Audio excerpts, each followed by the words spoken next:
Hello ಎಲ್ರಿಗೂ ನಮಸ್ಕಾರ. So ಇವತ್ತಿನ ಒಂದು ವೀಡಿಯೋದಲ್ಲಿ ನಾನು ನಿಮಗೆ ಫೋಕ್ಸ್ವ್ಯಾಗನ್ ಟಿಗ್ವಾನ್ ಅದರಲ್ಲಿ ನಿಮಗೆ ಡೀಸೆಲ್ ವೆಹಿಕಲಲ್ಲಿ ನಿಮಗೆ ಕೂಲೆಂಟ್ ಟೆಂಪ್ರೇಚರು ಇನ್ಕ್ರೀಸ್ ಆಗ್ತಾ ಇರುತ್ತೆ. ಅಂದರೆ 90 ಡಿಗ್ರಿಗಿಂತ ಮೇಲೆ ಹೋಗ್ತಾ ಇರುತ್ತೆ. ಅಥವಾ ನಿಮಗೆ ಓವರ್ ಹೀಟಿಂಗ್ ಸಿಂಬಲ್ ಕೂಡ ಬ್ಲಿಂಕ್ ಆಗ್ತಾ ಇರುತ್ತೆ. ಕೂಲೆಂಟ್ ಕೂಡ ಕಡಿಮೆ ಆಗ್ತಾ ಇರೋ ಚಾನ್ಸಸ್ ಇರುತ್ತೆ. ಬಾಯ್ಲ್ ಆಗಿ ನಿಮಗೆ ಟೆಂಪ್ರೇಚರು ಇನ್ಕ್ರೀಸ್ ಆಗ್ತಾ ಇರುತ್ತೆ. ಬಟ್ ನಿಮಗೆ ಏನು ಸಿಂಬಲಿಗೆ ಬರಲಿಲ್ಲ ಅಂದ್ರೂ ಟೆಂಪ್ರೇಚರ್ ಮಾತ್ರ ಇನ್ಕ್ರೀಸ್ ಆಗ್ತಾ ಇರುತ್ತೆ. ಈ ಥರ ಸಮ್ ಇಶ್ಯೂಸ್ ಬರುತ್ತೆ ನಿಮ್ಮ ಒಂದು ಟಿಗ್ವಾನ್ ವೆಹಿಕಲಲ್ಲಿ, ಡೀಸೆಲ್ ವೆಹಿಕಲಲ್ಲಿ. ಈ ರೀತಿಯಾದಾಗ ಏನು ಚೆಕ್ ಮಾಡಬೇಕು, ಏನಾಗಿರುತ್ತೆ ಪ್ರಾಬ್ಲಮ್ ಅನ್ನೋದನ್ನ, ಅದಕ್ಕೇನು ಸೊಲ್ಯೂಷನ್ ಅನ್ನೋದನ್ನ ನಾನು ಈ ವಿಡಿಯೋದಲ್ಲಿ ಕಂಪ್ಲೀಟಾಗಿ ತಿಳಿಸ್ಕೊಡ್ತೀನಿ. ಅದಕ್ಕೆ ಮುಂಚೆ ನೀವೇನಾದ್ರು ನಮ್ಮ ಚಾನಲ್ನ ಫಸ್ಟ್ ಟೈಮ್ ನೋಡ್ತಾರೆ ಪ್ಲೀಸ್ ಸಬ್ಸ್ಕ್ರೈಬ್ ಮಾಡಿಕೊಂಡು ಸಪೋರ್ಟ್ ಮಾಡಿ. ಇದೇ ರೀತಿ ಹೊಸ ಆಟೋಮೊಬೈಲ್ ವಿಡಿಯೋ, ಡಯಾಗ್ನೋಸ್ ವಿಡಿಯೋಗಳನ್ನ ನಾನು ಅಪ್ಲೋಡ್ ಮಾಡ್ತಾ ಇರ್ತೀನಿ. ಸೊ ನೀವು ಮೊದಲನೇದಾಗಿ ಕೂಲೆಂಟ್ ಲೆವೆಲ್ನ ಚೆಕ್ ಮಾಡಬೇಕಾಗುತ್ತೆ.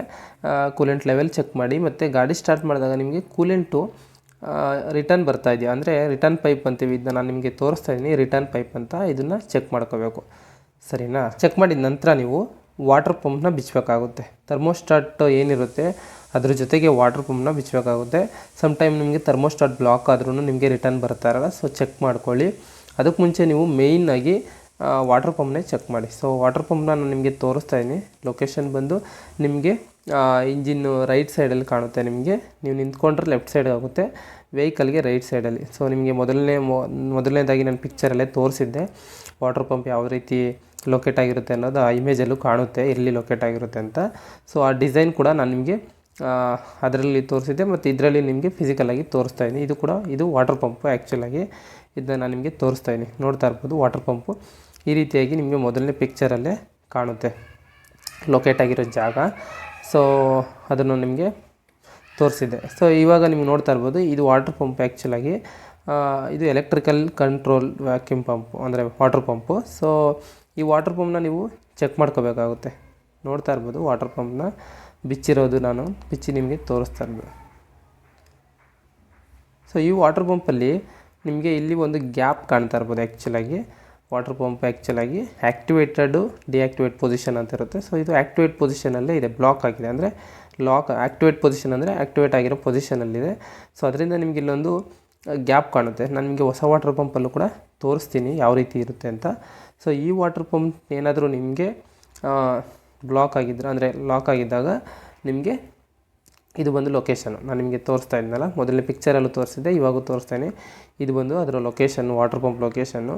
ಇಲ್ಲಿ ನಿಮಗೆ ಕೂಲೆಂಟು ವಾಟರ್ ಪಂಪ್ ಸರ್ಕ್ಯುಲೇಟ್ ಮಾಡಿಕೊಡ್ತಾ ಇರುತ್ತೆ. ಸೊ ಇದು ಹೊಸ ವಾಟರ್ ಪಂಪು. ಸೊ ನೋಡ್ತಾ ಇರ್ಬೋದು, ಇದನ್ನು ನೀವು ಚೆಕ್ ಮಾಡ್ಕೋಬೇಕಾಗುತ್ತೆ. ಸೊ ಕೂಲೆಂಟ್ ರಿಟರ್ನ್ ಬರ್ತಾ ಇಲ್ಲ ಅಂದಾಗ ಟಿಗ್ವಾನ್ ವೆಹಿಕಲಲ್ಲಿ ಕೂಲೆಂಟ್ ರಿಟರ್ನ್ ಬರ್ತಾ ಇರಲ್ಲ, ಟೆಂಪ್ರೇಚರ್ ಹೈ ಆಗ್ತಾ ಇರುತ್ತೆ, ಮತ್ತು ಟೆಂಪ್ರೇಚರ್ ಲೈಟ್ ಕೂಡ ಬರ್ತಾ ಇರುತ್ತೆ ಸಮ್ ಟೈಮ್. ಸೊ ಈ ರೀತಿಯಾದಾಗ ಕೂಲೆಂಟು ಸಮ್ಟೈಮ್ ಡ್ರಾಪ್ ಆಗಿರೋ ಚಾನ್ಸಸ್ ಇರುತ್ತೆ, ಅಥವಾ ಡ್ರಾಪ್ ಆಗದೇ ಇರೋ ಚಾನ್ಸಸ್ ಇರುತ್ತೆ. ಬಟ್ ಟೆಂಪ್ರೇಚರ್ ಮಾತ್ರ ಇನ್ಕ್ರೀಸ್ ಆಗ್ತಾ ಇರುತ್ತೆ. ಸೊ ಕೂಲೆಂಟು ರಿಟರ್ನ್ ಬರ್ತಾ ಇರಲ್ಲ. ಸೊ ನೋಡ್ತಾ ಇರ್ಬೋದು, ನಾನು ಹೊಸದು ಮತ್ತು ಹಳೇದು ಎರಡೂ ನಿಮಗೆ ತೋರಿಸ್ತಾ ಇದ್ದೀನಿ. ಇದರಲ್ಲಿ ಗ್ಯಾಪ್ ನೋಡ್ತಾ ಇದ್ದೀರಲ್ಲ, ಹಳೇದರಲ್ಲಿ ಗ್ಯಾಪ್ ಬಂದು ಕಡಿಮೆ ಇದೆ. ಸೊ ಅದು ಆ್ಯಕ್ಟಿವೇಟೆಡ್ ಪೊಸಿಷನಲ್ಲಿದೆ. ಇದು ಡಿಆ್ಯಕ್ಟಿವೇಟ್ ಪೊಸಿಷನ್, ಅಂದರೆ ಡಿಆ್ಯಕ್ಟಿವೇಟ್ ಅಂತ ಒಂದು ಪೊಸಿಷನ್ ಇರುತ್ತೆ. ಸೊ ಅದು ನಿಮಗೆ ಚೆಕ್ ಮಾಡ್ಕೋಬೇಕು. ಚೆಕ್ ಮಾಡಿಕೊಂಡು ನೀವು ಅದನ್ನ ರಿಪ್ಲೇಸ್ ಮಾಡಿಕೊಂಡು ನಂತರ ನೀವು ಕೂಲೆಂಟ್ ರಿಟರ್ನ್ ಬರುತ್ತೆ ಅನ್ನೋದನ್ನ ಕನ್ಫರ್ಮ್ ಮಾಡ್ಕೋಬೇಕಾಗುತ್ತೆ. ಅಂದರೆ ಇನ್ನೊಂದು ಕೂಲೆಂಟ್ನ ಬ್ಲೀಡ್ ಮಾಡಬೇಕಾಗುತ್ತೆ. ಸೊ ಕೂಲೆಂಟ್ನ ನಿಮಗೆ ಸಿಸ್ಟಮೆಟಿಕ್ಕಾಗಿ ಬ್ಲೀಡಿಂಗ್ ಮಾಡಬೇಕಾಗುತ್ತೆ.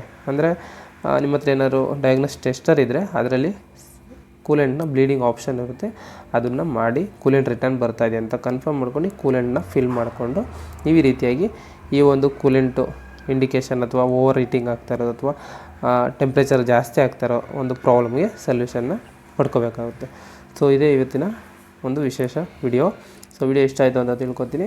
ವಿಡಿಯೋ ಇಷ್ಟ ಆದರೆ ಲೈಕ್ ಮಾಡಿ, ಸಬ್ಸ್ಕ್ರೈಬ್ ಮಾಡ್ಕೊಳ್ಳಿ ನಮ್ಮ ಚಾನಲ್ನ. ಇದೇ ರೀತಿ ಹೊಸ ಒಂದು ವಿಡಿಯೋಗಳನ್ನ ಅಪ್ಲೋಡ್ ಮಾಡ್ತಾ ಇರ್ತೀನಿ. ಸಿಗೋಣ ಅಂತ ಹೇಳ್ತಾ ವಿಡಿಯೋನ ಮುಗಿಸ್ತೀನಿ. Thank you. ನೋಡಿದ್ದಕ್ಕೆ ಧನ್ಯವಾದಗಳು.